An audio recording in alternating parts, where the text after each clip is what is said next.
প্রশ্নটা হলো এই, আপনি দোয়া কুনুত পড়তে ভুলে গেছেন, রুকুতে চলে গেছেন, এখন আপনার করণীয় কি? উইঠা দাঁড়ায়া দোয়া কুনুত পড়া?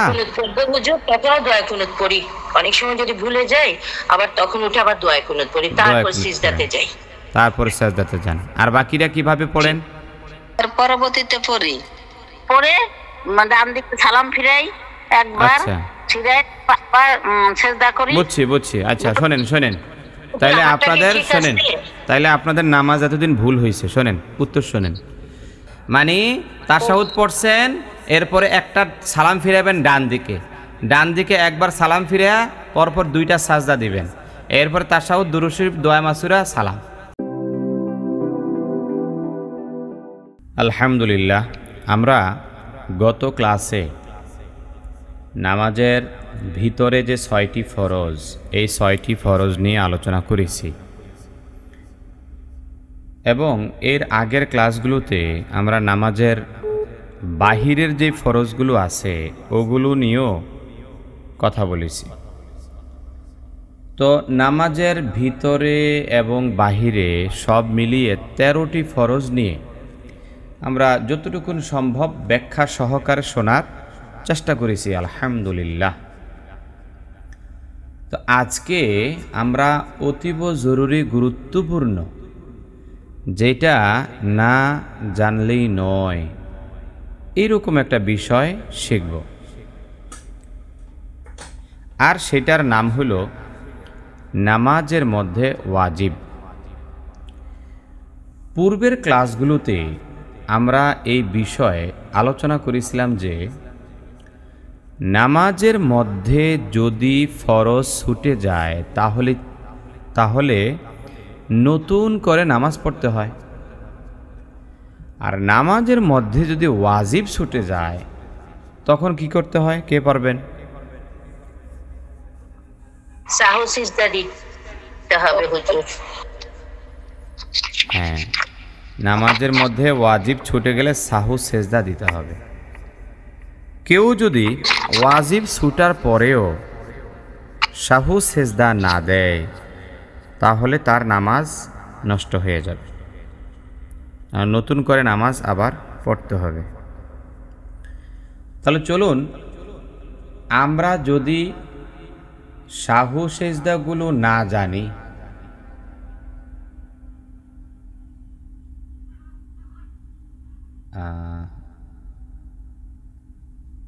আমরা যদি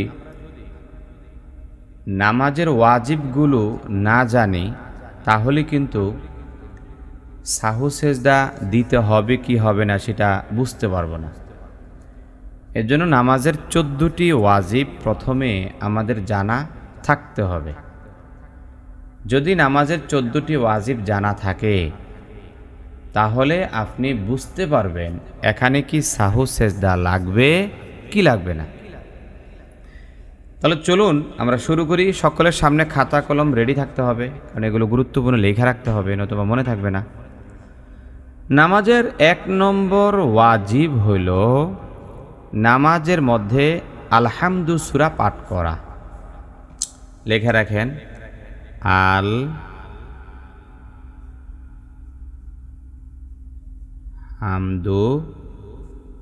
আলহামদু পড়া, এতটুকু লেখলেও হবে, মানে জাস্ট বুঝতে পারলেই তো হইল। নামাজের মধ্যে কেউ যদি সূরা ফাতিহা ভুলে না পড়ে তাহলে ওই লোকটার ওয়াজিবটা ছুটে গেল, সে লাস্টে সাহু সেজদা দেবে। আচ্ছা, সাহু সেজদা কিভাবে দিতে হয় আজকে আমরা এই 14টি বিষয় আলোচনা করার পরে আপনাদেরকে একটু বোঝায় দেব ইনশাআল্লাহ সংক্ষেপে। মানে জাস্ট সাহু সেজদাটা দিতে হবে কিভাবে, আমার যদি মনে না থাকে একটু স্মরণ করাই দিবেন। তাহলে সর্বপ্রথম হলো আলহামদু পাঠ করা। হ্যাঁ, আলহামদু সূরাটা পড়া, এইটা হলো ওয়াজিব। নম্বর 2, আলহামদু সূরার সঙ্গে সূরা মিলানো। তো আমরা এখানে লিখতে পারি সূরা মিলানো, সূরা মিলানো। তার নামাজের মধ্যে যে আমরা সূরা মিলাই, মানে সূরা ফাতিহার সঙ্গে অন্য একটা যে সূরা পড়ি, এই সূরাটা স্বতন্ত্রভাবে ওয়াজিব। যদি কেউ এই সূরাটা কোনোভাবে পড়তে ভুলে যায়, তখন ওই লোকটা সাহু সেজদা দিলেই নামাজ কমপ্লিট হবে। আচ্ছা, গত ক্লাসে সম্ভবত আমি আলোচনা করেছিলাম যে কেরাত সম্পর্কে। নামাজের মধ্যে কেরাত পড়া কিন্তু ফরজ। এখন দেখি পারেন কি না। কেরাত বলতে কি বুঝেন? গত ক্লাসে আলোচনা করছি, কে পারবেন? সূরা ফাতিহার সাথে যে কোনো সূরা মিলিয়ে পড়া একসাথে, সেটাকে কেরাত বলে। তাহলে দেখেন, আলহামদু পড়া স্বতন্ত্রভাবে ওয়াজিব, সূরা মিলানো স্বতন্ত্রভাবে ওয়াজিব, বাট দুইটার একটাও যদি কেউ না পড়ে তাহলে বোঝা যাবে যে তার কেরাত মিসিং হয়ে গেছে। দুইটাকে একত্রে বলা হয় কেরাত। হ্যাঁ, তাহলে এই দুইটার একটাও যদি পড়ে তাহলে কেরাতের হক আদায় হয়ে যাবে। কিন্তু বাকি যে একটা পড়লো না, এই জন্য সাহু সেজদা দিবে, ওয়াজিব তরক হইল। এই ছোট্ট বিষয়টা কিন্তু সকলকে বুঝতে হবে। নম্বর 3, নামাজের ওয়াজিব 3 নম্বর হলো রুকু সাজদায় দেরি করা। রুকু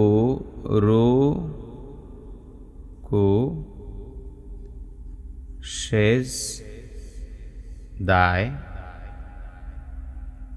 দেরি করা। হ্যাঁ, তাহলে নম্বর 3 হইল রুকু সেজদায় দেরি করা। মানে আমি রুকুতে গেলাম আর দ্রুত উঠা গেলাম, এইরকম না। রুকু সাজদায় দেরি করা, কমপক্ষে একটা তাসবিহ পড়তে পারবেন এইরকম সময় পর্যন্ত ওয়েট করা। মানে সুবহানা রাব্বিয়াল আযীম, কমপক্ষে এতটুকুন পরিমাণ ওয়েট করা। এতটুকুন পর্যন্ত ওয়েট করলে রুকুর যেই হক ওয়াজিব সেটা আদায় হয়ে যাবে। এখন একজন রুকুতে গেল আর ঝটাপট উঠে গেল, হ্যাঁ, তাইলে তার কি হইল না, রুকুর হক কিন্তু আদায় হইল না। নম্বর 4, রুকু হইতে সোজা হইয়া দাঁড়ানো। তাহলে রুকু লেখেন, রুকু হতে সোজা হয়ে দাঁড়ানো। রুকু থেকে সোজা হয়ে দাঁড়ানো। কেউ যদি রুকু থেকে সোজা হয়ে দাঁড়াইল না, এমনি ঝটপট করে আবার চলে গেল কোথায়, মানে সোজা না হইয়াই, পরিপূর্ণ সোজা না হয়ে গেছে গা সাজদায়, তাহলে কি তার এই ওয়াজিব আদায় হইল না। তো ওয়াজিব তো ছিল সোজা হয়ে খাড়া হয়ে দাঁড়াইতে হবে, সে তো দাঁড়াইল না। তো এই যে এখানে সে সোজা হয়ে দাঁড়াইল না, তার ওয়াজিবটা ছুটে গেল। এই জন্য সে সাহু সেজদা দিলে নামাজ হয়ে যাবে, সাহু সেজদা দিলে নামাজ হয়ে যাবে। এর আগে যেটা বললাম, রুকু সেজদায় দেরি করা যেটা বললাম, সেখানে একজন রুকু দিল আর উঠে গেল, রুকুতে গেল আর উঠল, ফরজ আদায় হলো, বাট ওয়াজিব আদায় হলো না। ওয়াজিব হচ্ছিল কি, দেরি করা। আমি দেরি করি নাই, এই জন্য আমাকে সাহু সেজদা দিতে হবে। সে যদি সাহু সেজদা না দেয় তাহলে তার নামাজ হবে না। নম্বর 5 নম্বর হলো 2 সেজদার মাঝখানে, 2 সেজদার মাঝখানে, 2 সেজদার মাঝখানে সোজা হইয়া বসা। সোজা, 2 সেজদার মাঝখানে সোজা হইয়া বসা। এক সেজদা দিয়া, এই ভুলটা কিন্তু আমাদের দেশের বিশেষ করে যারা একটু বৃদ্ধ মানুষ, বয়স্ক মানুষ, তারা এই ভুলটা বেশি করে। এক সেজদা দিয়া না, ওরা সঠিক মতো বসে না। তো এই ভুলটা আবার বেশি মহিলাদের থেকে পুরুষরা বেশি করে। ওরা একটা সিজদা কোনোভাবে দিয়া একটু উঠে আরেকটা দিয়া ফেলে, মানে সোজা হইয়া বসে না। ওই সোজা হইয়া বসতে গেলে কষ্ট লাগে, তো চিন্তা করে রুকুতে যেমন সেজদা যেমন দুইটা দিতেই হবে, একবারে দুইটা মেরে দিই, এরকমভাবে দুইটা একবারে দিয়া দেয়। একবারে যদি দুইটা দিয়া দেয় তাহলে তো তার ওয়াজিবের তরক হয়ে গেল। তো ওয়াজিবের তরক হইলে সাহু সেজা দিতে হবে, সাহু সেজা না দিলে নামাজই তো হবে না। তা আমাদের দেশে কয়জনে সাহু সেজা দেয়? ওরা তো মনে করে এইটাই সহি, ওরা তো আর বুঝে না যে ওয়াজিবের তরক হয়ে গেল। এই জন্য আমাদের এগুলো জানা উচিত। জানা থাকলে যদি কখনো কোনো সময় কোনো কারণে মিস্টেক হয়ে যায়, সাহু সেজা দিয়ে দিলাম, সাহু সেজা দিলেই নামাজটা সহি হয়ে গেল। নম্বর 6, দরমিয়ানি বৈঠক অথবা পহেলা বৈঠক। আমরা এখানে পহেলা লিখি, হেলা বৈঠক, পহেলা বৈঠক।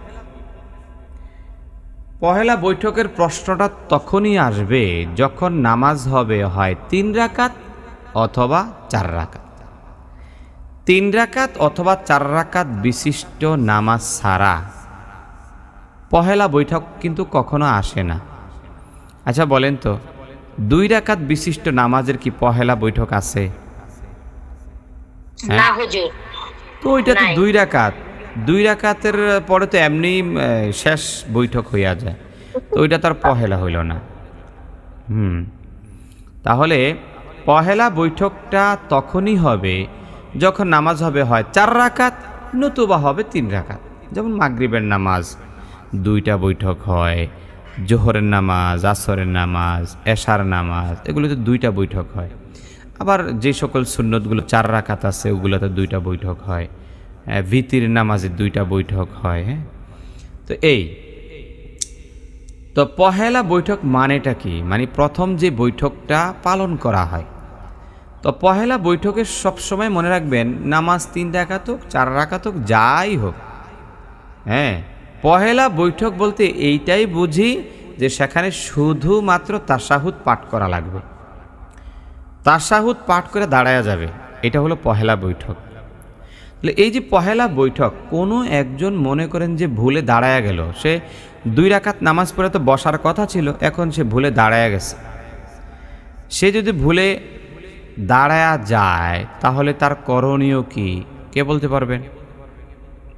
সাহু সিজদা দিতে হবে হুজুর। সাহু সেজদা দিবে। এখন এই যে বৈঠকটা বাদ পড়লো, সেক্ষেত্রে কি করণীয়? কে বলতে পারবেন? বৈঠকটা যে বাদ পড়লো, সাহু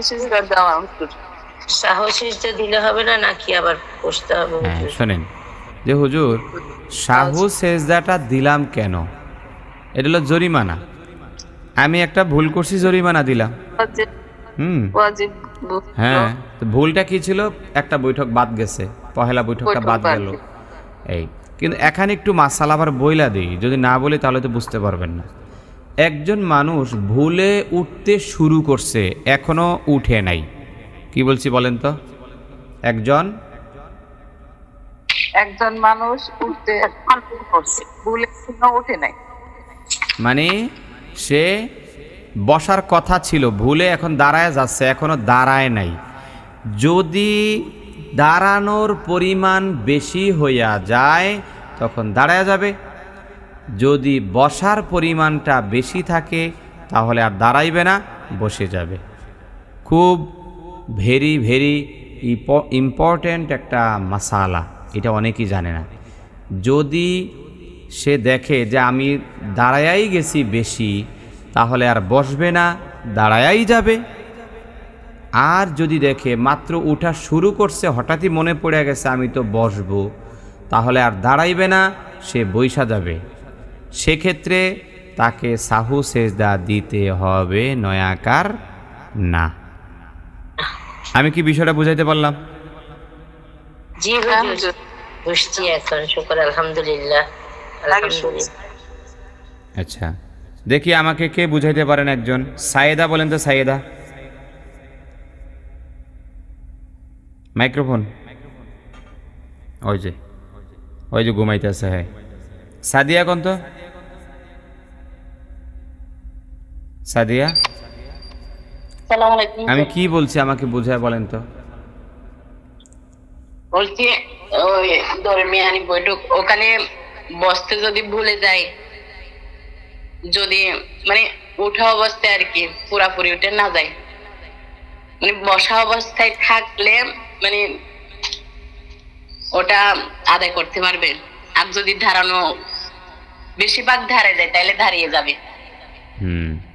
মানে আপনি বুঝছেন কিন্তু আমারে বুঝাইতে পারেন না, এইটা হলো মূল কথাটা। যে হুজুর, এই দেন আমি বলি, সহজে বলি, হুজুর ভুলে সে যদি দাঁড়ায়া যাইতে শুরু করে, সেক্ষেত্রে বসার পরিমাণ যদি বেশি হয় বসা যাবে, দাঁড়ানোর পরিমাণ যদি বেশি হয়ে যায় দাঁড়ায়া যাবে, বাস।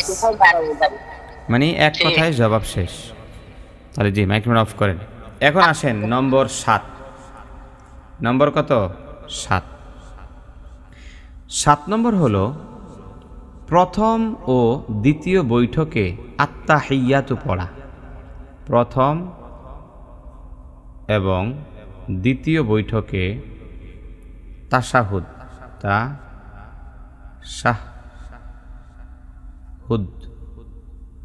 প্রথম এবং দ্বিতীয় বৈঠকে তাশাহুদ পড়া, এটা হলো ওয়াজিব।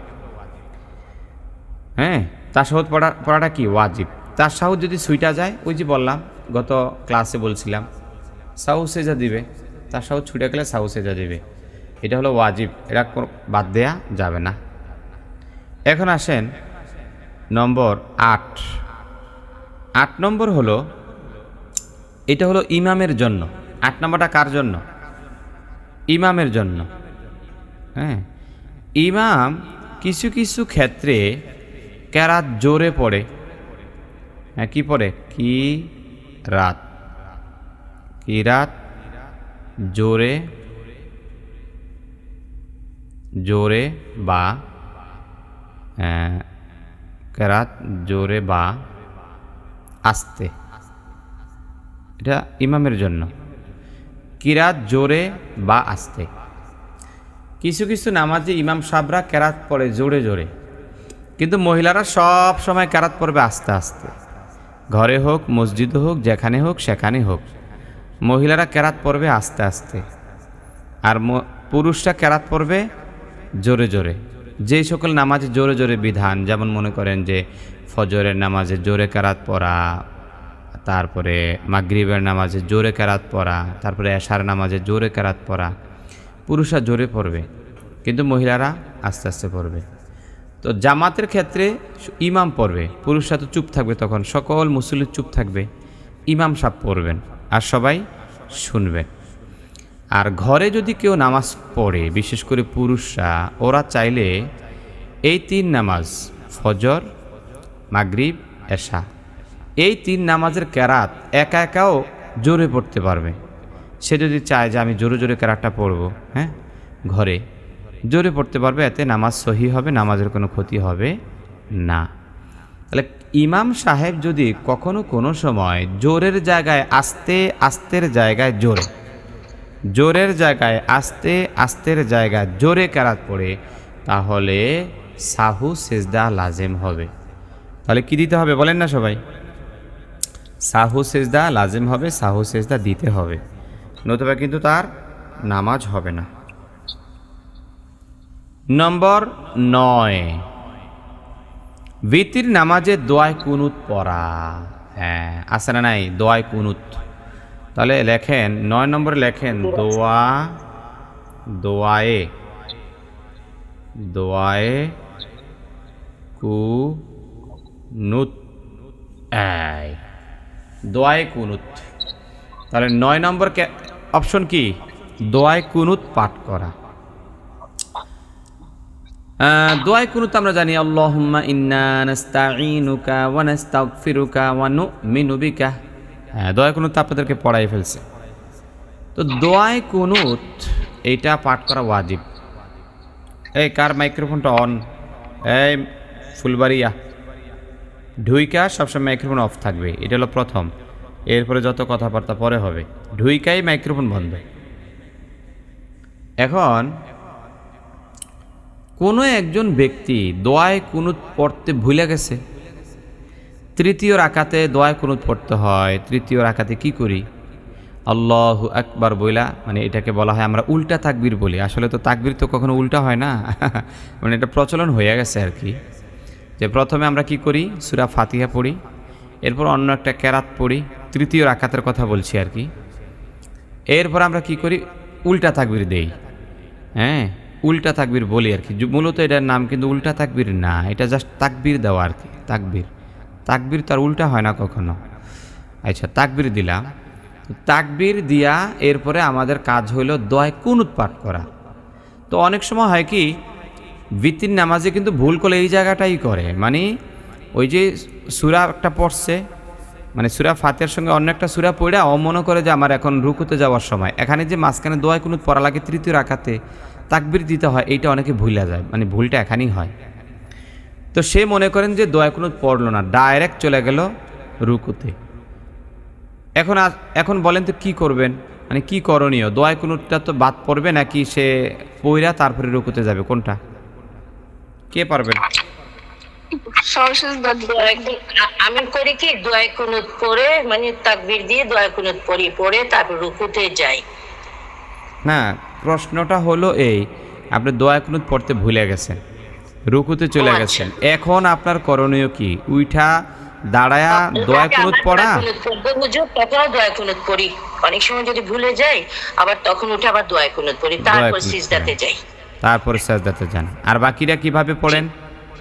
এমনি হুজুর সিজদা দিই। হ্যাঁ, তাও সিজদা দিতে হবে। ওইটা তো দিবেনই, ওইটা তো দিবেনই। বলছি যে আপনি যদি ভুলা যান তখন আপনি করেনটা কি সেটা বলছি।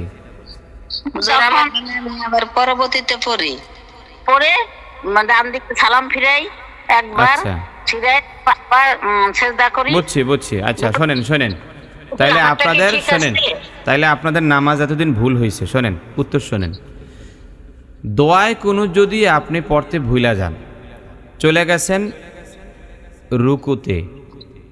রুকুতে যাইয়া আর দাঁড়াইয়া নতুন করে আবার দোয়ায় কুনুত পড়া যাবে না, যেই ভুলটা আপনারা এতদিন করছেন। এখন প্রশ্ন হইল যে কেন হুজুর, আমি তো দোয়া কুনুতটা পড়ি নাই, আমি দাঁড়ায় দোয়া কুনুতটা পইরা পরে আমি রুকু সেজদা করে লাস্টে সাহু সেজদা দিলেই তো হইল। সাহু সেজদা তো দিবই, যে সাহু সেজদা তো দিবেনই, যেহেতু দোয়া কুনুত মিস্টেক হয়েছে। কিন্তু এখন প্রশ্ন হইল যে আপনি দোয়ায় কুনুত পাঠ করা হইল ওয়াজিব, রুকু করা হইল ফরজ। আপনি যেহেতু ফরজের ভিতর ঢুইকাই গেছেন, এখন ফরজ বাদ দিয়া ওয়াজিবে আসা যাবে না। এই মনোযোগ দিয়ে শোনেন, ফরজ বাদ দিয়া ওয়াজিবে আসা যাবে না। আপনি ঢুইকা গেছেন ফরজে, এখন আর ওয়াজিবে আসা যাবে না। আচ্ছা, মনে করেন যে এই আপনার কি, আপনি একজনে মিষ্টি খাইছে, মিষ্টি রসগোল্লা আর কি, একজনে মিষ্টি খাইছে, মিষ্টি খাওয়ার পরে সে যদি শরবত খায়, শরবতের মজা পাবে না, কারণ সে এমন একটা খাইছে এটা শরবতের চাইতেও বেশি মিষ্টি, শরবতের চাইতেও বেশি মিষ্টি হলো রসগোল্লা। তো এখন আপনি রসগোল্লা খাই যেমন শরবতের স্বাদ পাবেন না, ঠিক তেমনিভাবে আপনি ফরজে ঢুইকা যাইয়া আবার নতুন করে ওয়াজিবে ট্রান্সফার হইতে পারবেন না।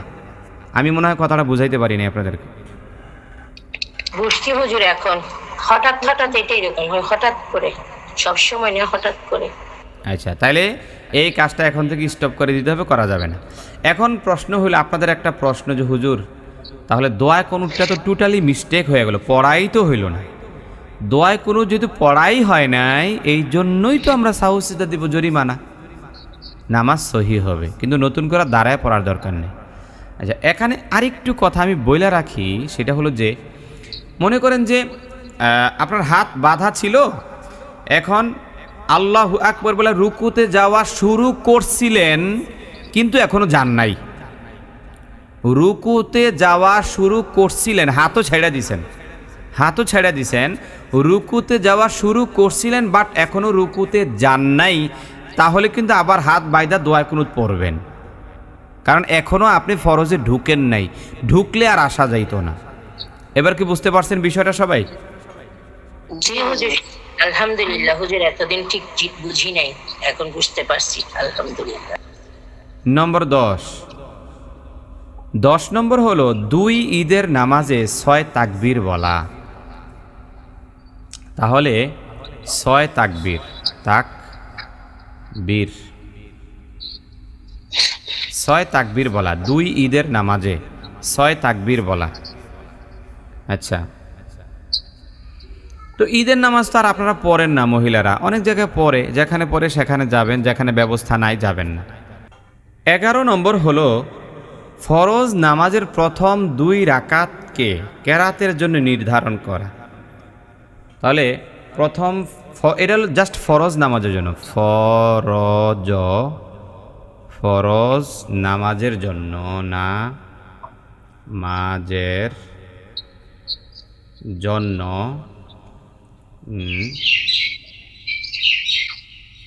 প্রথম 2 রাকাতকে, 2 রাকাতকে, প্রথম 2 রাকাতকে কেরাতের জন্য নির্ধারণ করা। কেরাতের, শোনেন, কেরাতের জন্য নির্ধারণ করা। শোনেন, আমরা ফরজ নামাজ যদি হয় 4 রাকাত, তাহলে পহেলা 2 রাকাতে আমরা কি করি? সূরা ফাতিহার সঙ্গে অন্য একটা কেরাত পড়ি।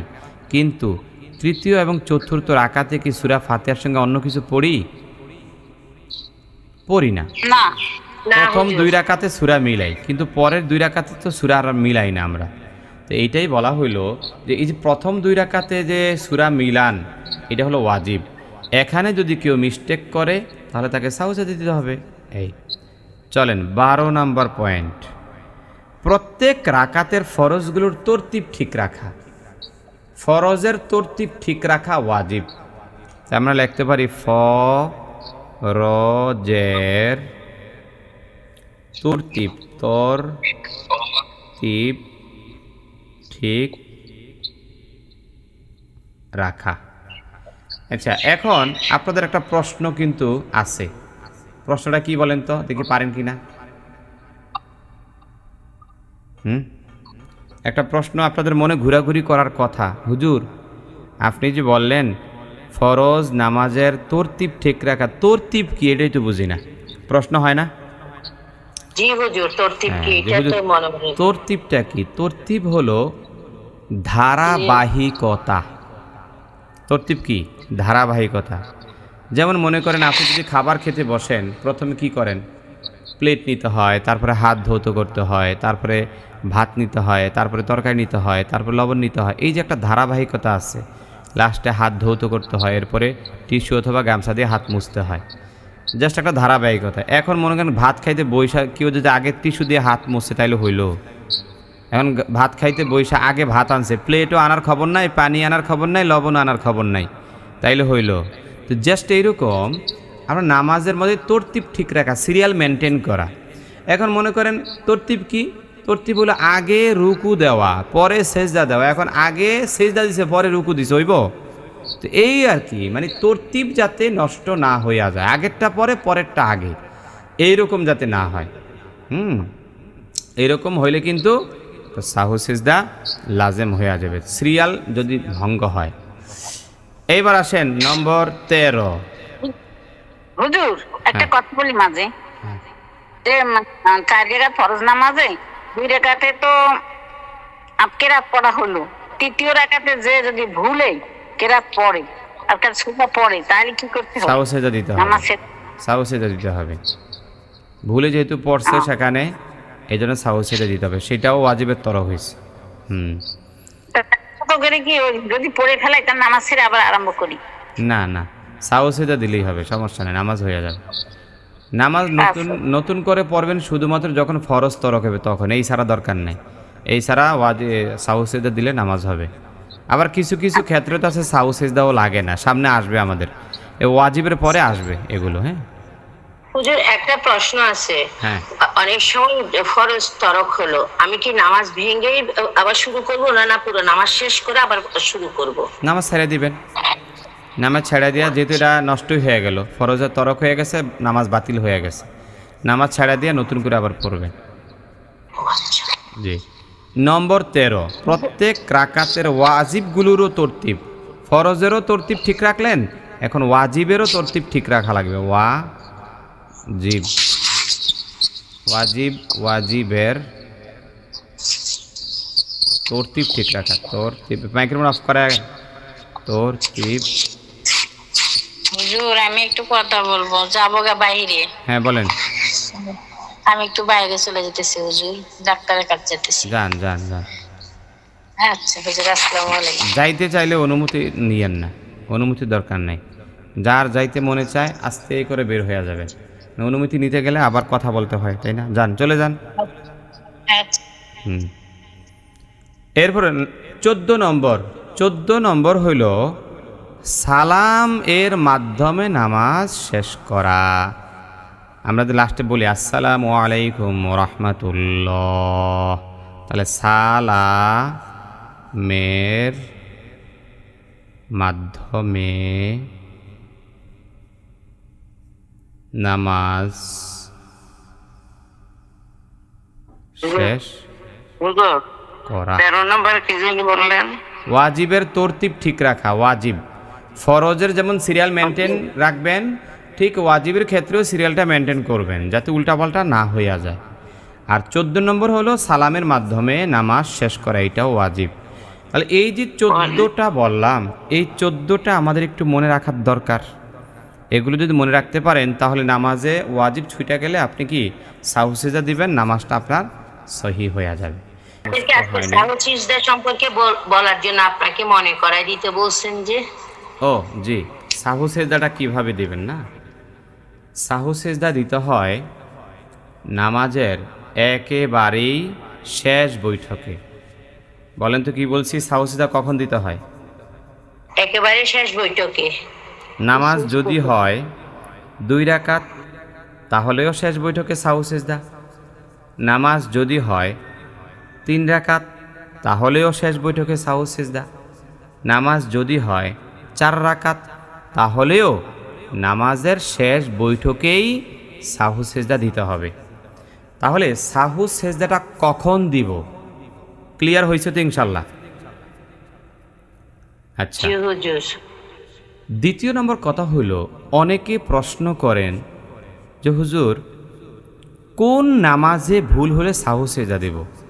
কি ফরজে ভুল হইলে, নাকি ওয়াজিব নামাজে ভুল হইলে, নাকি সুন্নত নামাজে ভুল হইলে, নাকি নফল নামাজে ভুল হইলে, কোন নামাজটায় ভুল হইলে আমরা সাহু সিজদা দেব? এর জবাব হইল, যে কোনো নামাজে ভুল হইলেই সাহু সিজদা দিবেন, সেটা সুন্নত হোক, নফল হোক, ওয়াজিব হোক, ফরজ হোক, যেই নামাজই হোক, নামাজে ভুল হয়েছে এই নামাজটা শুদ্ধ করার জন্য সাহু সিজদা দিলেই নামাজ সহি হবে। এতটুকুন পরিষ্কার হয়েছে ইনশাল্লাহ সবাই? আচ্ছা, জি হুজুর। এখন আরেকটা প্রশ্ন থাকে, এখন আরেকটা প্রশ্ন আবার অনেকে করে যে হুজুর জোহরের নামাজ তো 12 রাকাত আমরা পড়ি, অনেকে 9 রাকাত পড়ে, অনেকে 12 রাকাত পড়ে। না 9 রাকাত তো না, মানে 10 রাকাত পড়ে না, 10 রাকাত পড়ে, 2 রাকাত নফল, হ্যাঁ 10 রাকাত পড়ে। ওই মাগরিব এশার নামাজটা 9 রাকাত পড়ে অনেকে। আচ্ছা যাই হোক, মানে আমার কথা হলো এইটা, নামাজ যেমন ফজর নামাজ 4 রাকাত আছে, জোহর 12 বলি, আসর 8 বলি, মাগরিব 7 বলি, এবং এশা আমরা 15 বলি। এখন প্রশ্নটা হলো এই যে এশার নামাজে আমি ভুল করলাম, এখন সম্পূর্ণ 15 রাকাত পড়তে যাইয়া ভুল হইলে সাহু সিজদা একবার দিব, নাকি প্রথম 4 রাকাত, তারপরে প্রথম 4 রাকাতে ভুল করলে ওই 4 রাকাতের মধ্যে সাহু সিজদা, আবার যখন 2 রাকাত পড়ব আবার যদি ভুল করি ওই 2 রাকাতের মধ্যে সাহু সিজদা, বিষয়টা কি? এই প্রশ্নটা অনেকে করে। কি সম্পূর্ণ নামাজে সাহু সিজদা একবার দিব, নাকি আলাদা আলাদা ভুল হইলে বারবার সাহু সিজদা দেব? এই প্রশ্নটাও আপনাদের মধ্য থেকে অনেকে আমাকে করছেন আগে পড়ে। শোনেন, নামাজ কোন ওয়াক্তের নামাজ কত রাকাত সেটা আমাদের আপাতত জানার দরকার নাই। সাহু সেজদার ক্ষেত্রে সাহু সেজদা শুধু দেখবে এইটা যে আপনি কত রাকাত নামাজ শুরু করলেন, ওইটা হলো সাহু সেজদার হিসাব। কি 2 রাকাত শুরু করছেন, 2 রাকাত নামাজ পড়তে যাইয়া যদি মাঝখানে 3-4 বারও ভুল করেন তাহলে সাহু সেজদা দিবেন ওই 2 রাকাত নামাজে একবারই। আবার 4 রাকাত নামাজ শুরু করছেন, 4 রাকাত শুরু করতে যায় 4 রাকাতে 4 বার ভুল করছেন, তাহলে সাহু সেজদা দিবেন একবারই। আবার 3 রাকাত নামাজ শুরু করছেন, 3 রাকাত নামাজ পড়তে যায় ভুল করছেন 3 জায়গায়, সাহু সেজদা দিবেন একবারই। তাহলে ভুল যদি এক বা একাধিকবার হয় তাহলেও সাহু সেজদা দিবেন একবারই। তাহলে মোটামুটি এই বিষয়ে একটা আমাদের ধারণা হইল যে নামাজ যখন আমরা যেই নামাজটা শুরু করব ওই নামাজে ভুল হইলে ওই নামাজেই সাহু সেজদা দিতে হবে। এই হলো মূল কথাটা। এখন আসেন হুজুর, হুজুর একটা কথা প্রশ্ন করি যে সাহু সেজদা তরক হয়েছে কিন্তু শেষ বৈঠকে তার দিতে মনে নেই সাহু সেজদা, নামাজ শেষ করেছে সালাম ফিরে আচ্ছা নামাজ আচ্ছা ঠিক আছে ঠিক আছে, এটা এই প্রশ্নটা জবাবটা একটু পরে দিব, আগে ওইটা শেষ করি, এটা ওটা পরের প্রশ্ন। আগের কথাগুলো বলে নিই। আগের কথা হলো এই, এখন আমরা জানবো যে সাহু সেজদাটা দেব কিভাবে, নিয়ম কি। যখন আপনি সাহু সেজদা দিবেন, সাহু সেজদা তো অবশ্যই নামাজের শেষ বৈঠকে, সেটা তো আর বলার কোনো ইয়াই নাই, শেষ বৈঠকেই সাহু সেজদা দিতে হবে। তো শেষ বৈঠকে আমরা সাধারণত পড়িটা কি, আমরা প্রথমে তাশাহুদ পড়ি, মানে আত্তাহিয়াতু পড়ি, এরপরে দুরূদ শরীফ পড়ি, এরপরে দোয়া মাসুরা পড়ি, এরপর আমরা কি করি, সালাম ফিরায় দিই। তা আমি আপনাদেরকে বলবো, শেষ বৈঠকে যখন সাহু সেজদা দিবেন, প্রথমে আপনি শেষ বৈঠকে তাশাহুদ পাঠ করবেন। বলেন তো কি বলছি, মানে তাশাহুদ পড়ছেন, এরপরে একটা সালাম ফিরাবেন ডান দিকে একবার সালাম ফিরা, পরপর 2টা সাজদা দিবেন, এরপরে তাশাহুদ, দুরূদ শরীফ, দোয়া মাসুরা, সালাম, শেষ। যথেষ্ট। এই ফার্স্টে সেই জন্য জিজ্ঞেস করছিলাম। হ্যাঁ জি ঠিক আছে। আর কোনো প্রশ্ন? ঠিক আছে, তাহলে সকলে ভালো থাকবেন, সুস্থ থাকবেন ইনশাআল্লাহ। আসসালামু আলাইকুম ওয়া রাহমাতুল্লাহ।